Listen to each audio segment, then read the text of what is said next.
Bonsoir à tous, soyez les bienvenus dans le 18h Info de Télé Nantes. Dans ce journal, nous reviendrons sur l'opération de la gendarmerie à Ancenis. Une équipe cynophile était mobilisée. Les détails dans quelques instants.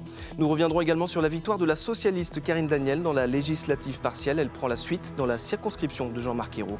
Enfin, c'est fini entre le FC Nantes et Michel Derzakarian. L'entraîneur nantais a annoncé officiellement qu'il quitterait le club à la fin de la saison. Très tôt, ce lundi matin, les collégiens et lycéens d'Ancenis ont été accueillis à la descente de leur car par un chien renifleur de drogue. Les sacs de plusieurs centaines d'élèves ont été inspectés par la gendarmerie en présence de plusieurs chefs d'établissement. Des proviseurs qui souhaitent renforcer les actions pédagogiques et préventives en partenariat avec les forces de l'ordre. Retour en images sur cette opération. Ce limier de la gendarmerie d'Ancenis renifle un à un les sacs des élèves. Des collégiens et lycéens contrôlés inopinément sur le chemin de l'école par une équipe cynophile.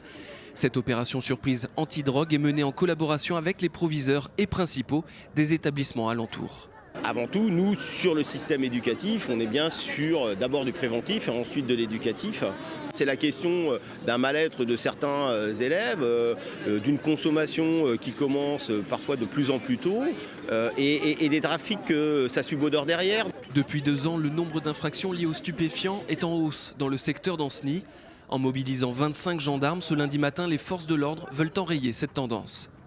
Récemment, nous avons été contactés par les chefs d'établissement qui souhaitaient une opération de contrôle auprès des élèves de façon à pouvoir marquer la présence de la gendarmerie et accompagner leur action. Cette action est donc assez symbolique puisqu'elle allie le répressif avec un aspect pédagogique et des mesures d'accompagnement puisque les établissements scolaires sont en mesure ainsi d'identifier des élèves ayant des problèmes de consommation et pouvoir les accompagner. Ce sac intéresse beaucoup Gerwin. Après une inspection olfactive plus approfondie, fausse alerte, la matinée aura été très calme pour le berger belge malinois et son maître chien.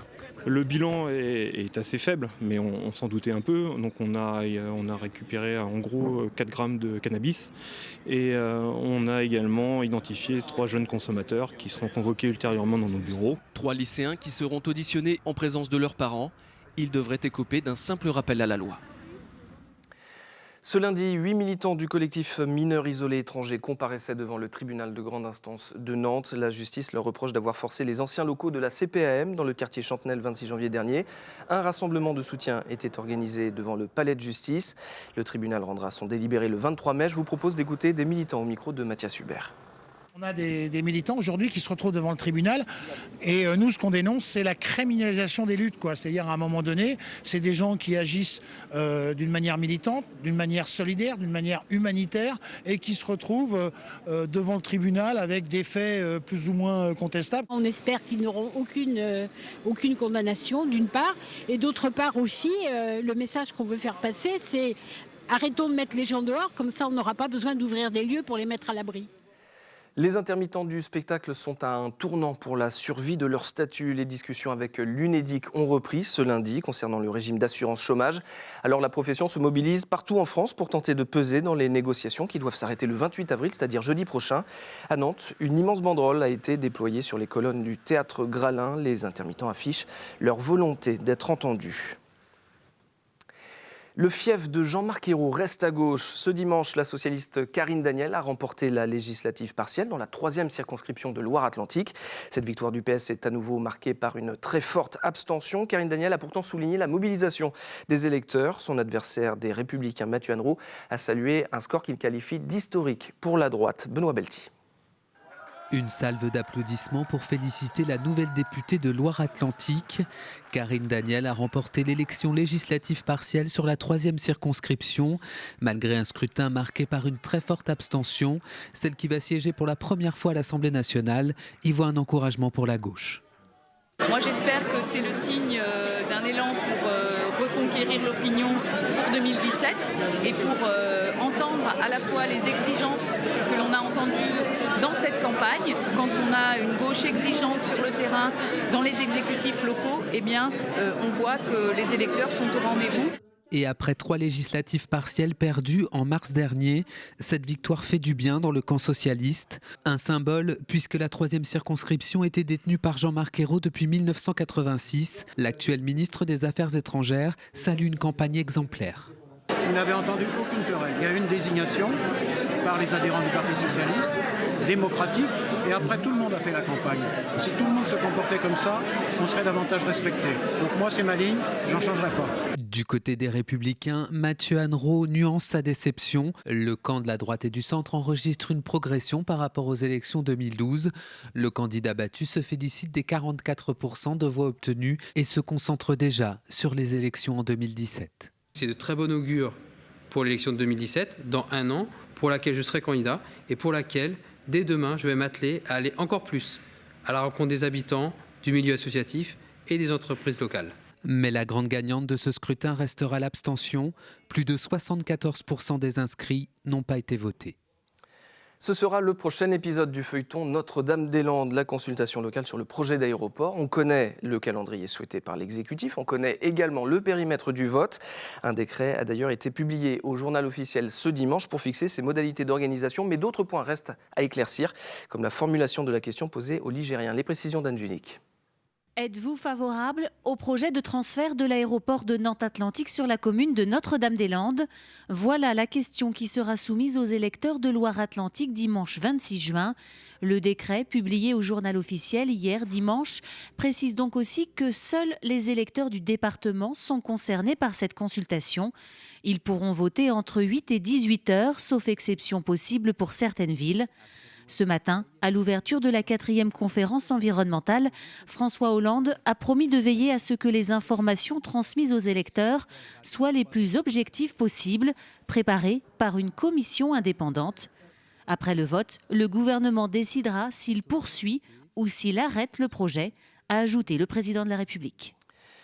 Dans la nuit de samedi à dimanche dernier, un homme a été poignardé à mort dans le fumoir du Foxtrot, une boîte de nuit nantaise située rue de Crucy.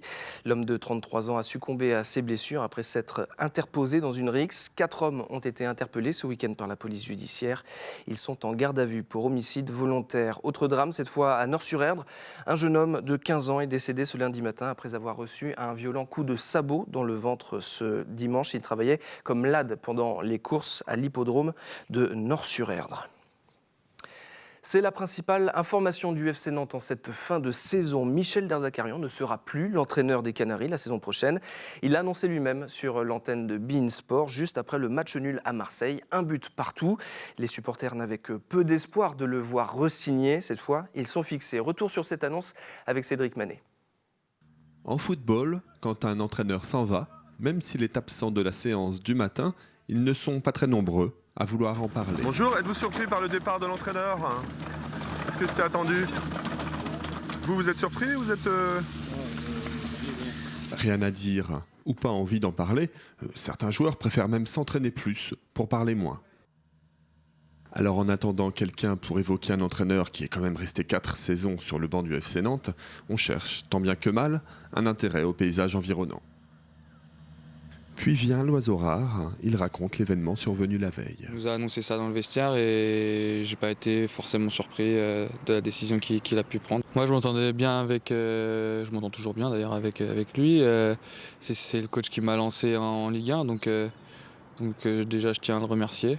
Et moi je retiens une personne qui a beaucoup de rigueur, qui sait où il veut emmener son équipe et qui a réussi en faisant remonter le club en Ligue 1. Et aujourd'hui, la question est, qui poussera la porte de la Maison Jaune? Je ne sais pas qui va venir, s'il y a un nouvel entraîneur, etc. Quelques noms circulent déjà, Antoine Comboiré, Philippe Montagnier, Jocelyn Gourvenec. Le flou restera de mise jusqu'à la fin de la saison. Et pour revoir les meilleurs moments de Marseille-Nantes, un but partout, score final, rendez-vous ce soir à 19h20 sur notre antenne avec aux commentaires Nicolas Gillet et Olivier Caillé, bien sûr. Et parmi les résultats du week-end en rugby fédéral 1, Saint-Nazaire conclut sa triste saison par une victoire tout de même. Les Noirs et Rouges se sont imposés à domicile face à Libourne 39-12. Au classement de la poule 2, les Nazériens terminent à la 7e place, à 10 points des places qualificatives pour les play-offs. Et du côté de la fédérale 2, le Stade Nantais s'est incliné pour la 2e fois seulement cette saison, c'était à Suresnes, 17-15. Les Nantais restent toutefois largement leaders de leur poule. Ils disputeront les playoffs.